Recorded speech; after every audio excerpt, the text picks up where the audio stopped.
And it was like that because the decision was like a week before school started. Oof. Very hard at the time. My mom and I were in tears. However, she knows what that school did for me and the people I met and what it just did for me personally. That was groundbreaking because it really taught me how wealthy people truly are, not the fake stuff, what people said, Yeah. what they truly do and how they help others and how that was a major, importance in their life. Um, and it just like made a big impact. I was like, man, I want to be like these people one day. Yeah. I knew it wasn't going to be given because I knew what it took to be successful, and that was up to me to have my own journey. That's what kind of started. That really opened up my world. Welcome to the Dealmakers, the podcast where we dive into the stories of entrepreneurs, business leaders, and those that have made game-changing moves in their industry. So today we are joined by John-Mark Bolton, co-founder of ClearDefense Pest Control, a company that went from startup to a multi-state powerhouse in under a decade. We're going to unpack his journey, the strategies behind the company's explosive growth, and what it takes to be a true deal maker in the home services industry. So, John-Mark, welcome, man. Thanks so much for having me. Excited to talk to you, Shane, and I truly appreciate the invite. Yeah, brother. I appreciate your time. You're a busy man, and I've been fascinated with your story. So we've been buds for a little bit, and I want you to take us back to the beginning. You were an athlete with dreams of going pro in soccer, but an injury changed your path. So how did that lead you into entrepreneurship? Or is that something that you've always wanted to do? Well, I kind of fell into it, and I'll describe why. Yes, I played soccer. That was my passion. That was my life, all the way through my childhood. Started playing in college at University of Louisville, and that was very short-lived because I had an injury that literally ended my career. And back then, I was 18 and 19, and that shattered my life at the time. Yeah, I bet. Looking back, as a kid, going through certain adversities and building the proper mentality, right? How to be the victor in every single situation. It really led to me quickly flipping that mindset of, woe is me to this happened for a reason. Where is my focus going to shift? And entrepreneurship really started, I credit good old Ocean City, Maryland for starting my entrepreneurship career. I had an opportunity to go out there and live there for the summer while in college. And I knew I needed a job, and a place called MR Ducks. I met the manager, and she met me, and she was like, I have the perfect job for you. And it was selling pictures on a dock of families, right? You take a picture, and it goes on a tourist boat ride. They come back, and I'm making commission on every single every single picture that I sold. So that's what got me into the game of sales, right? Okay. And I took this little business that the owner of MR Ducks, or one of the owner MR Ducks had, and I wanted to show him how good it could be. I wanted to break every single record. I wanted to make it as easy as possible for himself. So I kind of took the opportunity to change his business for the good. And also, more importantly, I knew it was going to help me on that journey and path of what it takes to make sales. And it's kind of funny. Everything I learned as a kid and everything I watched and viewed from especially my mother, who was in sales, and like our life was dependent on it, kind of came to fruition when I had that first summer of sales, and I broke every single record that he had. Damn. That's what started the journey of, wow, I like being able to tell myself what I'm worth and no one else. When he told me commission, I was raised on commission. That was it. I never had an allowance. I was raised on commission. And when he told me like, hey, this is commission only, I myself, I was like, this is the job. So now it's unlimited. You saw that. Let me do my part and show. That's incredible, man. Because I swear, like, most of the young people that I've interacted with over the years, they hear commission and they just say, I don't know that I like that. I think it takes a very specific type of person. So you really channeled that athletic, like competitive spirit into sales. Yeah, no doubt. It was my new soccer, right? It was my new life, and everything was dependent on it.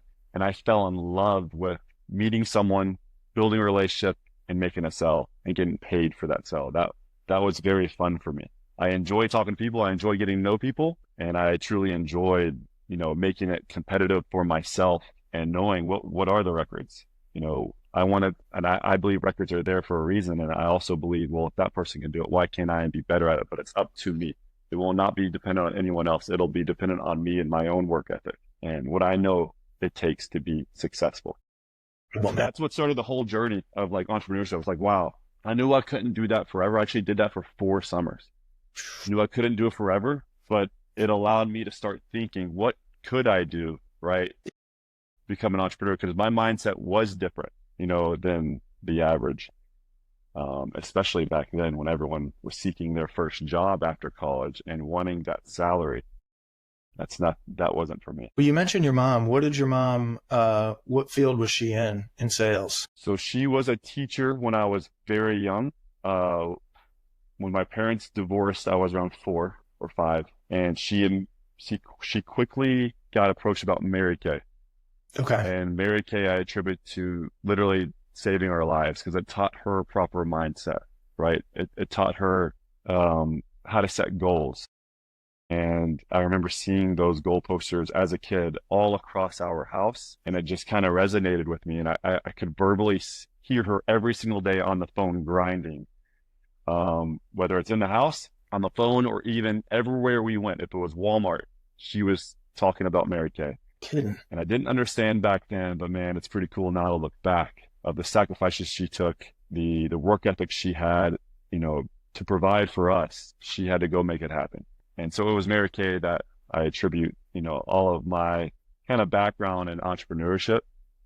It was infused into me as a kid. And I think it's so funny. Like I probably learned a lot about it without knowing. Yeah. So when I had the first opportunity in Ocean City to put it all together, my first sales job, it's probably why I had a great start to it, right? I think sales is a learned ability. It's not, you're not born with it.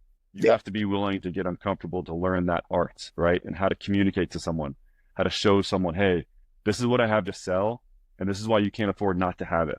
That's what you got to be able to communicate to someone. So yeah, that's Mary Kay. I took my homecoming date in a pink Cadillac. No, that is I was awesome. very proud of that just because I knew what my mom went. That's so cool, man. So do you think your mom was the person that taught you the fundamentals of making deals? No doubt. Okay. My mom was the sole reason that I know how to make a deal. And she is a passionate person. I am very passionate.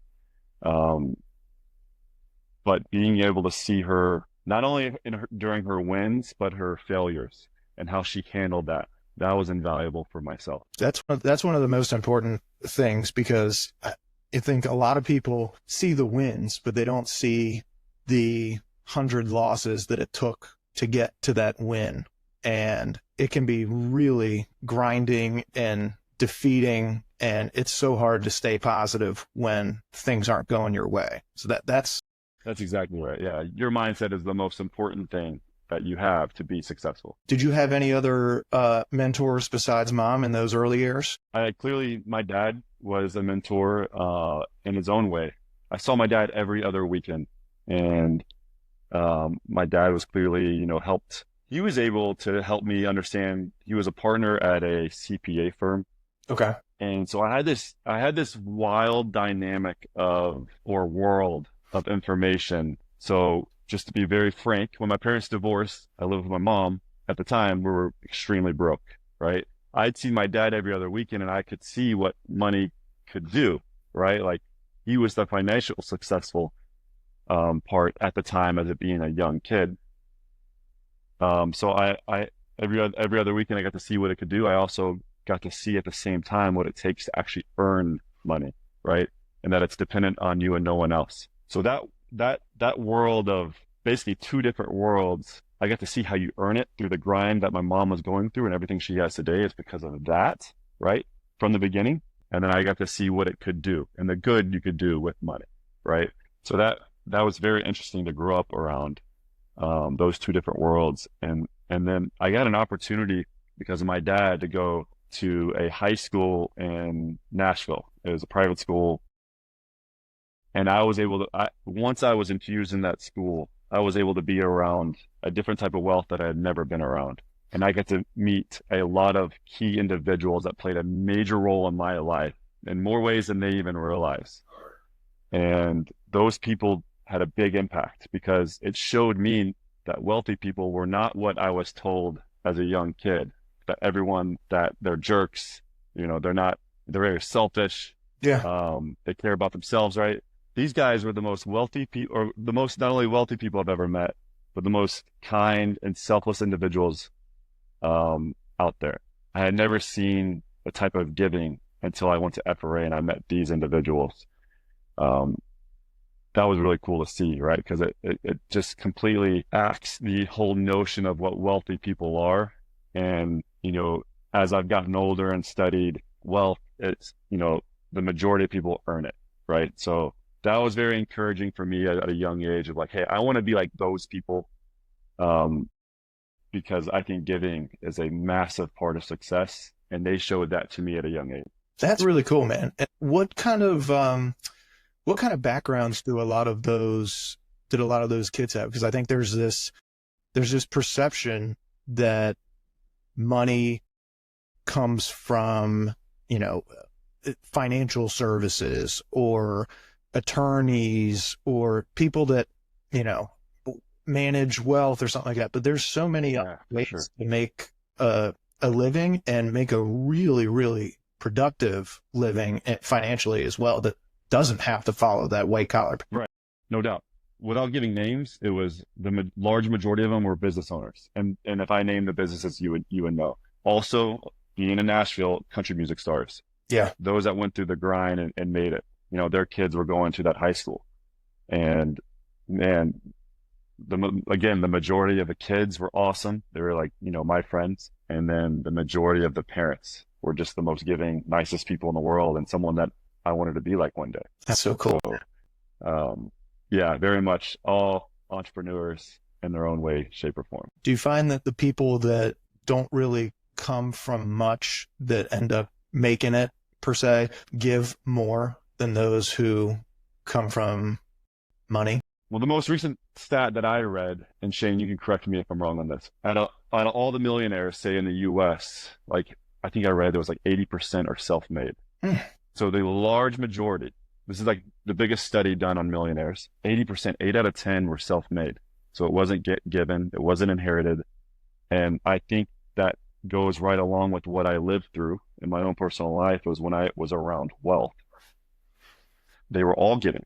Like, I didn't meet a jerk out there. Okay? So 8 out of 10, it makes sense. A large majority. Yeah, I think it's something with when you go through a certain adversity and you're the victor of the situations, right? And you have the proper mindset of that growth mindset, you realize giving is a big part of success. Yeah. Right? That could be financial. That could be time. That could be giving your whole all to someone or an individual to help them in their own life. But giving is a big part of success. That's awesome. So you had your experience at MR Ducks, getting your feet wet with commission sales. Then in 2013, you launched ClearDefense Pest Control. What inspired you to enter the pest control industry? And, how did you get that business off the ground? So the inspiration came from a family friend named Chris. And he called me before I was done at University of Louisville. And I knew I couldn't be in Ocean City forever. So I knew I needed a career path. And I knew I wanted to ultimately start my own business in something. Chris approached me about pest control as he was an owner of a company. And I saw it as an opportunity like, wow, I know what I'm good at, the sales side. Let me go dive into this world. And I actually worked for him for 4 months. Did incredibly well. I did so well that after that contract, I had a ton of opportunity in a lot of different industries of people approaching me about what I should do and opportunities to become owners of different things. I ultimately, when I landed back, I saw pest control as the route I wanted to take. This was going to be my vehicle to impact as many people for the good as possible. So Chris agreed with my vision and he left that company and came with me, and he introduced me to Jason. And Jason had been in the industry for so long. Right away, I realized our foundation of what we believe is very, very similar. but they both had an operational aspect of the business and experience that I didn't have and was invaluable. And I intentionally, from the beginning, saw the value of a partnership, right? Yeah. To start this company, and create a dream team. There is no doubt we wouldn't be where we are today without us three. And that can be very hard to do, but we all knew where we excelled at. We all leaned on each other for that. And again, our company has made waves and has landed us where we are just today because of us three as a whole and not, separate. So I was very intentional with the partnership and leaning on the inexperience that I had on the operational side, having a vision of how to sell and how to scale, not just one location, but many. But I knew I needed the best operationally if I'm going to go down this path. And so that's why those guys right away, it's like, this is our dream team. Let's go get after it. Take to those. That's when we started in 2013 and launched ClearDefense Pest Control. Take me into those early days, because in my research, and you correct me if I'm wrong, you went from 0 to $1 million in revenue in just 4 months. Like, that's just like unheard of. So what's the biggest factor behind that rapid success? Was it just you guys having different roles and experience already, or, walk me through those first couple months? Yeah, again, as far as roles within the company, I was sales, marketing, and growth. They were operational and business. And we, when you can mirror those two and they're both are the best at it, and you mirror those two, special things can happen. So we knew exactly how to execute. We researched the entire country, and Raleigh outshined basically all the markets, but also the markets around it where we could eventually go to. But we knew year one, office one had to be a success. The way you grow to 0 to $1 million in a short time frame has got to be through grit, right? Yep. I had to build a team, I had to be the leader, right? And I build a sales team around me of individuals that I needed to lead from the front. We went door to door and introduced ourselves and our service to homeowners, right, around all of Raleigh, and did basically a 4-month blitz and absolutely crushed it. Like that amount of work it took. It's weird to think back because that was like 12 years ago, but it was like 12 years ago almost to this day, where, not only did we have that success that we experienced in the sales aspect, but it was just so cool to have the guys that entrusted me that I was leading, that, hey, this is the vision, this is the goal, this is what we can accomplish as a team, and accomplishing that and more.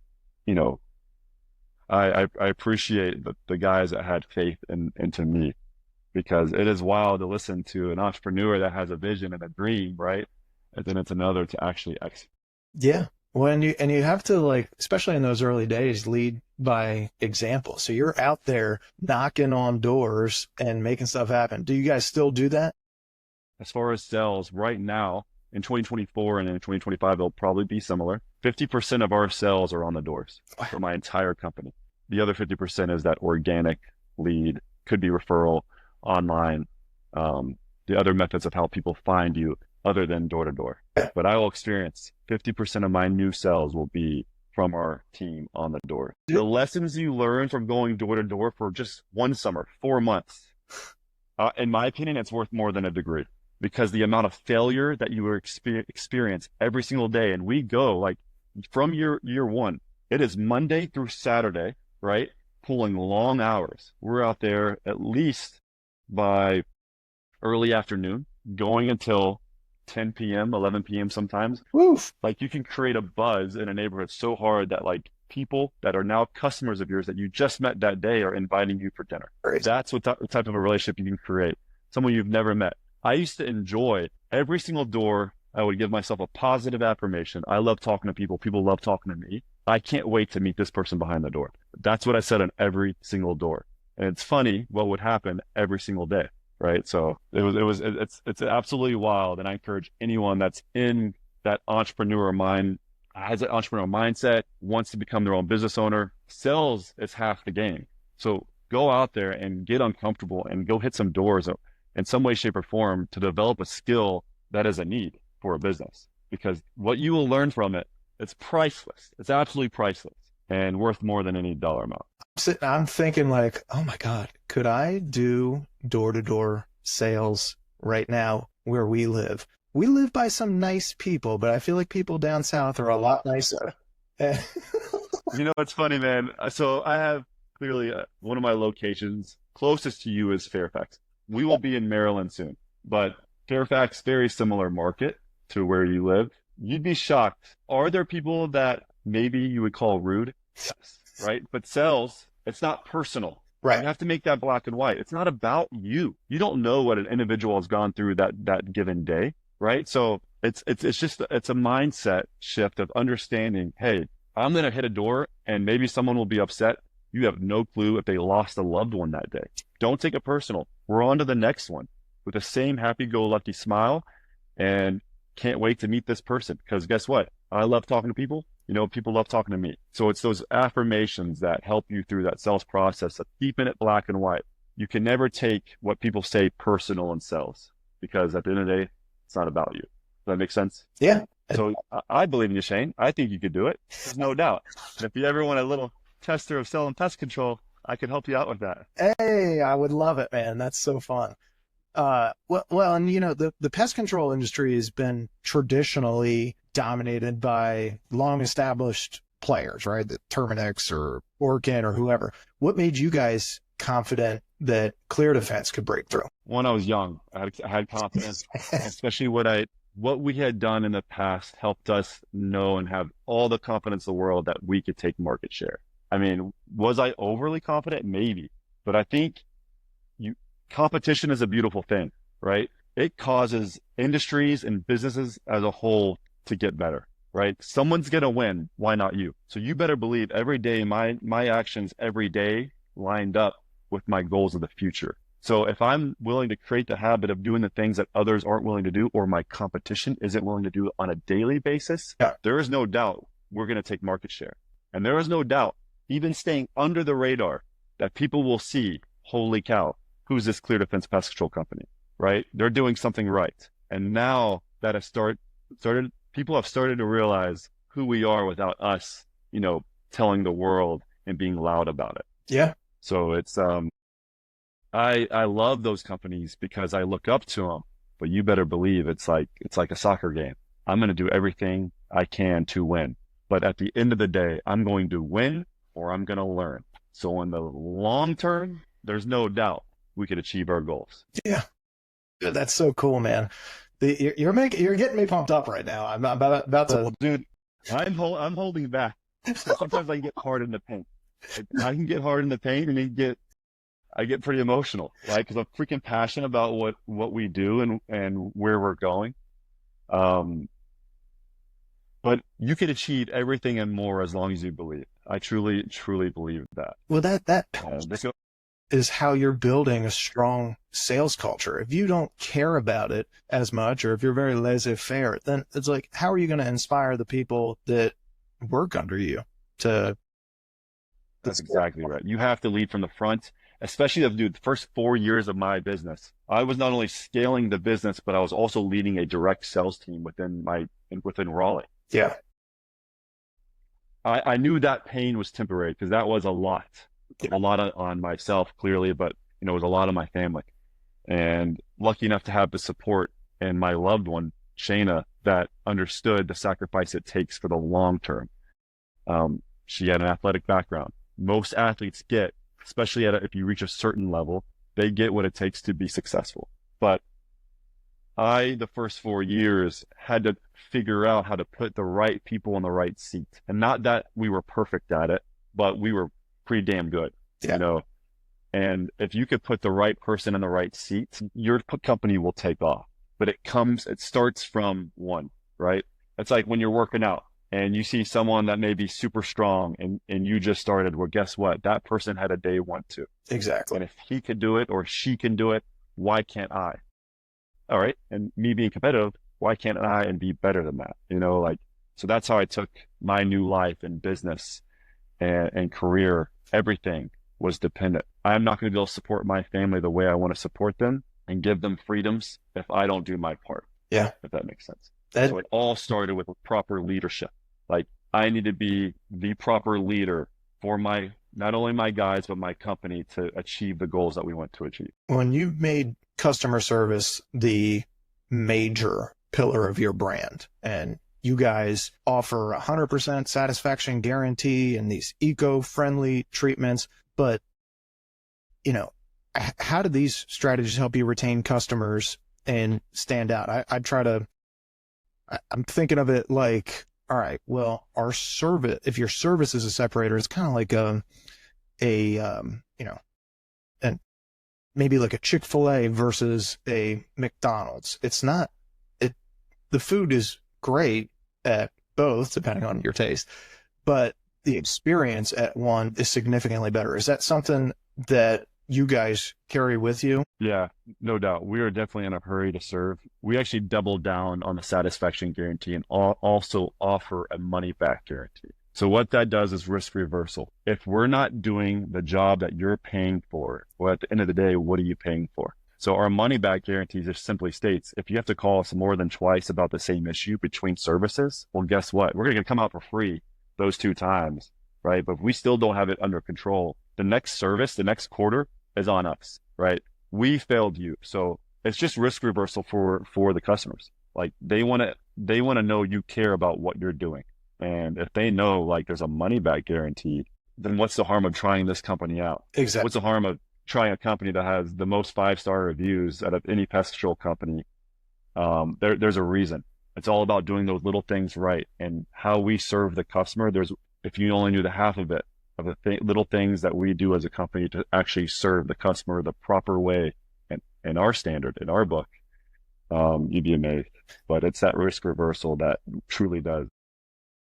Yeah. Well, I think it alleviates a lot of the, you know, pushback or resistance that you would get from a new customer. You know, training the sales guys has got to be intense. I'm assuming. What's it like if I'm signing up to work for ClearDefense Pest Control?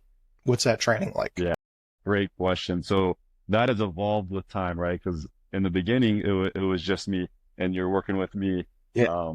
But as we evolve, it's putting people into place, right, in the right position, and developing a model that's replicable. And so every one of my offices has a local owner in it that has a responsibility of leading a sales team.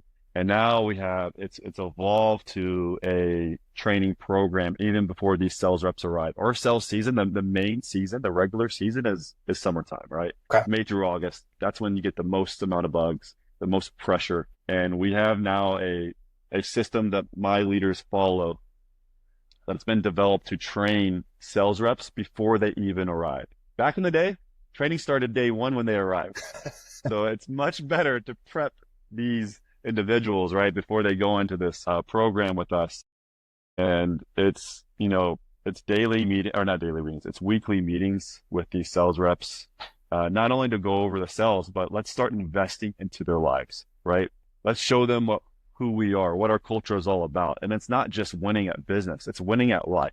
If I could help you achieve your life goals, right? Because life, you have business, you got personal, that's all life. What are your life goals, and how can we align those, right? How can I help you achieve those goals? And if you could do that for an individual and they're working for you, you will have someone that will bleed your company and die for it, because you truly care about that individual in their life. Well, that's an employee first culture, which is awesome. I mean, I got to imagine that's the best way to get people bought in and invest in a team driven business. And is that something that you guys do on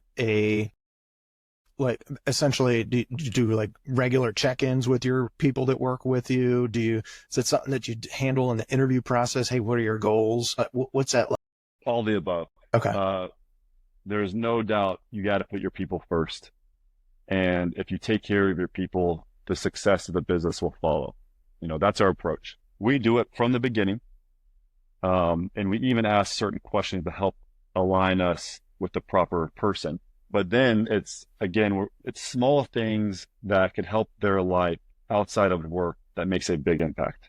For example, we put them through a financial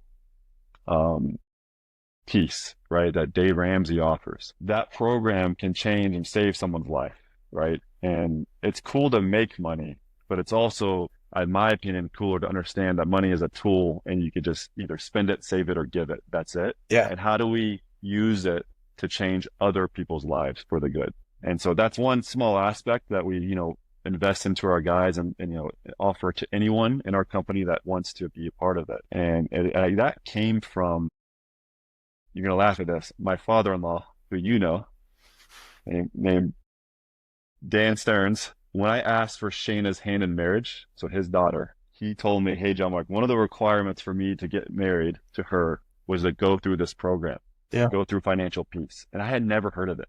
And I actually knew Dave Ramsey's daughter lived a couple of houses down from my girlfriend in high school, but I never knew what her dad did. And once I went through the program, I did that program in one day. I watched all the lessons in literally one day because I was like enthralled. I've never been taught this. This is a simple formula and system. I love systems, right? That I could follow with how to handle money. But they made such a big impact in my own personal life. I was like, man, this has got to help those that work in our company too. And they don't have to do it, but if they want to and they take one thing from it, that's awesome, right? It's all about helping individuals achieve their goals. And it's just looking for those things that you could impact someone's life outside of work, because it shows that you truly care about people. And if you care about your people, again, your people will fight for you. And that's something I learned too, just as being a captain of my soccer team. You got to lead from the front. You got to think about others, not yourself, right? And you got to show them what it takes, right? Especially during the adversity. How do you handle the adversity? What do you do in those moments? And people... Dude, I love that. And I'm so impressed with the different offerings that, well, I love the perspective, number one, but we don't really have in most of America any kind of financial literacy course. So I got to imagine that these employees that are coming to you, they don't have that background. And I'm not sure how many of them take you up on that offer, but I would bet a good chunk of them do. And this could be a larger discussion on financial literacy and best way to set people up. But I think that's awesome, man. Super impressed by that. So, when you add things like that, plus you have your leadership conferences, right? On both sides, we do too.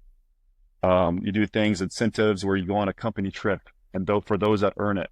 And so the whole company has a chance to get around each other from everywhere, right? You build those relationships. You have something like book club in your meetings. That's investing into someone's life, right? That's not just trying to make them better at the job. So it's those things, Shane, that people miss.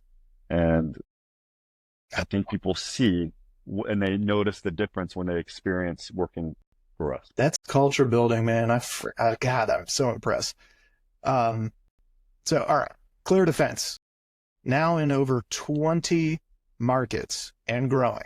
What's the next big move for the company? Well, we're about to be over 30 markets a month from now. But biggest move right now for us is we are growing horizontally, but now also focusing on that vertical growth. So we're investing a ton of money into our company to achieve both. And one of the biggest things within that is just acquisition. We started to acquire. We have never acquired before a couple of years ago. And starting that phase is very exciting because it's a whole different form of growth that we've never experienced. And you can grow pretty fast. And what's been cool is we've been able to, dip our toes into it. Being at a certain size, you can really test out certain things. And our guys have done a phenomenal job with just the first one we ever acquired. And it showed us and our team that this is a great avenue because we do have something special here. And when people, not only our team members, but our customers that we have acquired experience what we provide, it's noticeable difference. So the attrition rate is very good. People are happy. And it's an exciting part of our business because, as you probably know, acquisition is a whole different ball game, but you could really scale even further and quicker. Yeah. So you implement that into your business strategy. What's that acquisition process like? Do you identify a market? Deal making, baby. Yeah, I get that. Sorry, go ahead. No. You go into a different market. You research a market and be like, you know what? This one has a gap in it, and we feel like we know what we can do. Yeah. So walk me through that. Tell me what that. Again, so it's funny. New markets, that's our horizontal growth. We actually do that from within house. There's no acquisition. Okay. As of right now. That can happen later in the future. Right now with the vertical, we're acquiring in markets that we already have established. Okay. So we could have already an office, clearly an office space, office staff, technicians, etc. One of the biggest and most important things when you acquire is acquiring the people, and that's invaluable to us, right? Of getting good people. But that has helped with our vertical growth. We have yet to acquire into a market that we're new to. That could definitely happen. I'm not going to say that's not going to happen. That could definitely happen. But we're doing such a good job with that horizontal growth already. We haven't had the need to do that yet. However, thinking outside the box, can you match both? Can you do both at the same time and create even more success? Yeah, I believe so. I don't think we want to limit ourselves and, oh, we have to do it this way. Something I've definitely learned through the years is you have to evolve with the company and how you make decisions, because you could actually limit yourself from the success and hindering your company from growth because you have what you think is the best formula to grow. Right. And that is a value of a partnership, right? That's the value of having, say business partners, co-founders, of having different mindsets about business and truly respecting each other, right? Again, we could receive more fruits together, which has happened, than we can alone. And just the ideas coming to the table. And as you get to a certain size, an executive team and levels of leadership, all those ideas are invaluable at the end of the day. Even if you disagree personally with an idea, it is the challenge, right? It's the balance of the opposite that creates a ton of fruits, because you usually end up in the middle and further ahead than you would have been just making that one decision before. Yeah, I agree. Does that make sense? Yeah, it does. And you guys probably, you're having conversations at a higher level with the people that run the company, but you're also probably talking to the guys that are the boots on the ground and say, what are you seeing in the market? Give us some feedback on X, Y, Z. So you're always kind of fine tuning processes and, you're collecting. You have to not only survey your customers, you're surveying your employees, right? Because there's things out there you don't even realize that are maybe causing a hindrance on the company. Well, okay, if we just fix that, we could 10x growth this area, which will help the compound effect in a positive way. So one of our executive VPs actually does this with our team and goes through a process, right? So we have boots on the ground. We have all the levels of leadership. And those boots on the ground, that is the face of our company. And if we can make their job a little easier and a little better and make that life, even happier, that's incredibly important in our book. So yeah, we actually have systems in place to do just that. And we are not perfect, but you better believe we're striving to learn from our failures and striving to get better. Yeah. And that's a daily thing. That's incredible, man. I love that consistency.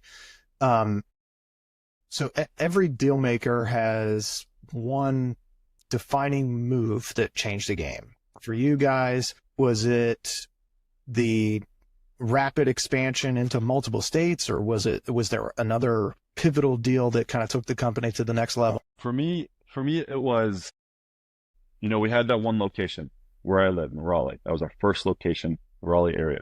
It was the biggest deal for me, and it took just as much faith from this individual, was showing how we can grow and scale. And that's creating a multiple locations, right? That first location in Charlotte, an individual named by Chase Harrison, he's one of the guys that came to ClearDefense as a salesman year one from the ground up. He had faith. He had blind faith in what I was telling him, because the company wasn't even started yet. But those that are willing to put in the work and always do the right thing, right? Success will chase you. Chase is that. He had faith in what I was telling him. He had faith that it would be success. And I think showing the company as a whole that when we went into that second location, this is good for everyone, that holy cow, we're going to scale very fast, right? And having someone like Chase lead that first expansion was invaluable. And that guy is a special human being. And But if I didn't have him on my team, maybe we aren't here today Yeah. talking to each other, right? So it's having just good people that believe in you. And that deal of that, that first expansion, our second location ever, him becoming a local owner into that location was a pivotal deal for our business because it proved that we could replicate this and maintain who we are, maintain our culture, maintain what makes us special. And in the same boat, change his life for the good. Yeah. So that was probably the biggest deal for us because now, say 30 locations later, that has taken off and we are further ahead than we thought we would be, from the beginning. You mentioned your partners. Have your guys' roles changed over time, or are you guys still pretty much, I specialize in sales and marketing, you guys specialize in operations? Walk me through that evolution if there is one. Yeah, it's been a very cool process. Yes, we know what we're very good at, and I still lean on this day in certain aspects of operation from the other co-founders, Jason and Chris, as they may vice versa on like sales and marketing. But what's been a cool and to evolve, and as we build out our exec and our leadership team, is being able to lean on those guys as well. Because now they've got a decade of experience, right? These guys are all from within that we've promoted to these levels and have earned it. We have truly, Shane, just this past year, we hired an exec team. So we now have, the way the roles have shifted is we've given power to these guys in this way. We have a CEO in Chase Harrison. We have 2 executive vice presidents, one being Bo C and the other being Josh Whitelock, right? And then we have levels of VPs underneath that. So we're allowing us to get out of the way in a sense, and these guys to have major impact within the company, which I see as a very good thing. Because guess what? There's new ideas. They're fresh ideas. Some of these guys are younger, and it empowers them to make an impact for this company for the good. Because we all know what our next 10-year goal is. Yeah. We all know what we did the previous 10 years. And giving those guys power, there's just no better feeling, right? Whereas myself, Jason, and Chris really made those decisions for so long. Well, now let's let these other guys start to make some key decisions for the business and help guide the ship as well. So that's been very cool feeling for, I know, all of us founders, is to see these guys not only be willing to step into this role, but thrive. These guys are absolute studs, and we are fortunate to have them on our team. Well, that is really interesting because that's so hard to do, because this is your company, this is your baby, you created this, and to be able to step away, not necessarily step away, but to empower others to make a lot of those decisions that you were making, that's got to take a ton of faith. And it tells me that you guys know that you've given them all the experience and wisdom that they can have in order to do that. And you know that they're going to not only continue what you were doing, but help you do it better. Yeah. It's the fulfillment aspect, right? Clearly we have faith in what we're doing and what we're going after. You have to have faith. That's a foundational thing you must have. But, it's funny. These guys are ex-pro athletes, ex-college athletes. Like, they're individuals. It's funny. Like, they're very similar to us, but in a different way and in a very good way. And they're bringing ideas to help further our company to where we are not complacent within what we've done in the past. It's like, cool, we've reached a level. Guess what? There's levels to this. What are we going after next? And it's just a feeling that it's hard to describe. You can't put a price tag on it. A feeling of fulfillment that I think fulfillment is the best feeling in the world when you truly have that fulfillment aspect. So yeah, it's been a very cool and interesting transition in that manner to see this. The more and more we they're in that, or the longer and longer they're in those positions, the more and more you see like, oh, this is good. This is very good for the company as a whole. Again, just fortunate to have guys like that. That's cool, man. I mean, the athletic aspect of it in the background, I'll harp on for a second. So that mindset is very unique. And I think it takes a truly competitive spirit to be able to do that. So one of my favorite athletes, some people don't like him, Tom Bolton, it's his mindset on everything is obviously win, win, win. It's almost maniacal. But they would ask him after each Super Bowl, which one is your favorite? He said, the next one. Do you ever find yourself feeling like, all right, I'm fulfilled.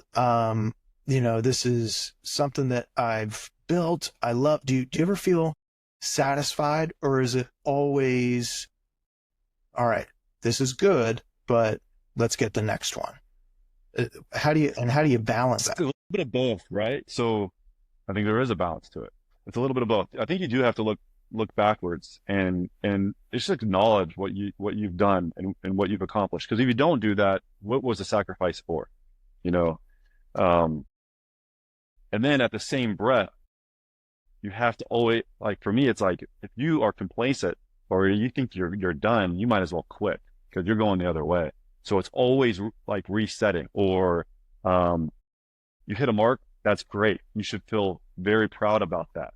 You probably earned it. However, what are you going after now? You have to always be forward thinking. I think that mindset from Tom Brady, it's a growth mindset versus a fixed mindset, right? And growth mindset is something you have to have because this life is a process. And the moment you feel like you figured it out, or the moment you feel like you've achieved and, hey, I'm good, you're going backwards, right? And it's the old analogy of like, you have an axe, and every day, are you sharpening that axe or is it becoming dull? And I strive always to how am I sharpening my axe? And that's my mindset. So I love that Tom Brady he's a GOAT for a reason. And people need to understand that mindset is the most important thing to success.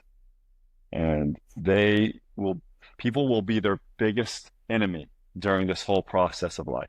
They need to learn how to get out of the way.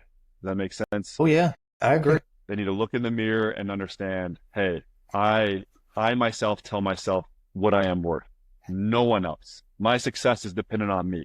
No one else. And if you truly have that faith, I truly believe you do the right thing, you do your part, the success in life will chase you. But if you chase it, it's going to run away. There's no doubt. What's the biggest lesson that either this business has taught you or any business? Failure is a good thing. I think that started with soccer and developing the proper mindset, but seeing, the storm and actually going after it, knowing that the challenge, no matter what, will make you better. I started a business, as you mentioned. It was an online business. When I was in college, I took all the money I made in Ocean City and I could put it into this business. And it was my investment into myself. It was not a financial success. Yeah. But it taught me it was a failure, right? Financially, it was a failure. But what I learned from it allowed me to put everything I learned. That was a life experience, right? Before that business and that business, it allowed me to put it when pest control came across my plate and I saw it as a major need. I was like, this is going to be it. This will be the vehicle to impact as many people for the good as I can. So, well, I think that's the failure, man. Yeah. I don't think people realize how many times entrepreneurs have tried other businesses. And there's some famous stories out there of guys that have been, maybe it's an invention, maybe it's a service, and it flops and it fails. And they could just pack it in and, go get a desk job somewhere. But they keep going, keep persisting, and eventually something hits. And it's the mindset. It's the mindset. And so the most important thing is they didn't quit. Yeah. Right. Although one thing could be a failure, trying again, right? Learning from that and applying it to the next. Like, whom of you could actually do that? And it takes the strongest to be able to get up again and get after it. Yeah. Maybe you fail 100 more times, but I believe if you have faith, you're going to make it happen. What's the best piece of advice you would give for young entrepreneurs? One, have a vision. Have to have a vision of what you want to accomplish in your life and put it onto a whiteboard that you see every day. I do that with my kids and ourselves. Every day in my bathroom, I see our vision. Two, you have to create the habit of doing the things that others aren't willing to do. on a daily basis, right? So you have your vision, you have your goals. All right, do your actions today line up with your goals of the future? So if you're doing something that others aren't willing to do every single day, you're going to achieve what you want. So creating those habits, those good habits, that would be my biggest advice to any entrepreneur. Yeah. What's one book that every business owner should read? For me, it's a simple book. It's called The Go-Giver. As I read it, it's everything I believed and everything I had learned about what creates success. So it's called The Go-Giver. Very short read. You could read it in one day. Simple read, but has big impact because the message is simple, but very few execute it. If you could go back into 2013, what's one thing you would do differently? This is a two-part answer here. One, I don't know if I would change anything as far as in 2013 as my vision and what we wanted to accomplish, right? Yeah. And know what to achieve. So I would encourage myself, you're on the right path, because you had a lot of naysayers, right? And didn't even understand why you're getting into pest control. That only gave me fuel, and it gave me faith that I'm making the right decision here. I know, and I believe in myself. And one day people will understand without even saying anything. Two, as a business as a whole, from 2013 to now, I think as far as a business change I think we would establish our corporate side of the business quicker. We waited too long to build that corporate structure for the business. You win or you learn, and that was a learning experience. It didn't jeopardize the big picture. It didn't jeopardize the company. But if I could do it all over again, I would have awareness of how fast we're growing and how heavy the weight is becoming of the entire company. And you need a corporate structure to maintain that weight. What's the best deal you've ever made? For me, it would be the first sale we ever made in ClearDefense Pest Control's history. That was the start of something that is hard to describe to this day. I remember that first customer I signed up on the door. It was day one, late night. I want to show some of the guys that were there early to help sell. I want to show them how it's done. It was like 6 o'clock at night, and I will never forget those people. It was a big deal to me. Do you have that framed anywhere? I actually do. It used to be at the office. It's now in my house. Just the invoice, right? Yeah. The contract, if you will. It was a start of the beginning. That's incredible, man. Where do you see ClearDefense in 5 years? 5 years, we'll be more than double our size now. We will be cracking into practically nationwide. The team we have assembled now is special. And I think everyone in our industry in America will soon see what we're about to do. But yeah, we will more than double. We will be approaching that nationwide brand name, but there's a lot to do that we have to accomplish to make sure our actions today line up with the goals of the future. That's incredible, man. John-Mark, this has been an awesome deep dive into your journey as a deal maker. Where can people learn more about ClearDefense Pest Control? They can simply go to ClearDefensePest.com and research us. I encourage that. Look us up on Google, see what people say. Our customers really speak for ourselves. And that's the best way, to go to the website. Any final words of wisdom for aspiring entrepreneurs? I think for me, just have faith in yourself. Like, don't ever give up on the dream. And if you develop that fortitude and that proper mindset, you will accomplish more than you realize. And there will be more fruits from your labor. But you got to believe. Just believing in yourself, I think, is where it all starts. Hell yeah. John-Mark, thank you for joining us, man. This has been awesome. Shane. I hope everybody... It's been a pleasure. Yeah, well, it's been awesome. And I hope everybody that listens to this and watches this enjoyed the episode. And make sure that you subscribe, review. Until next time, let's make these deals happen. Love it. Thanks, guys.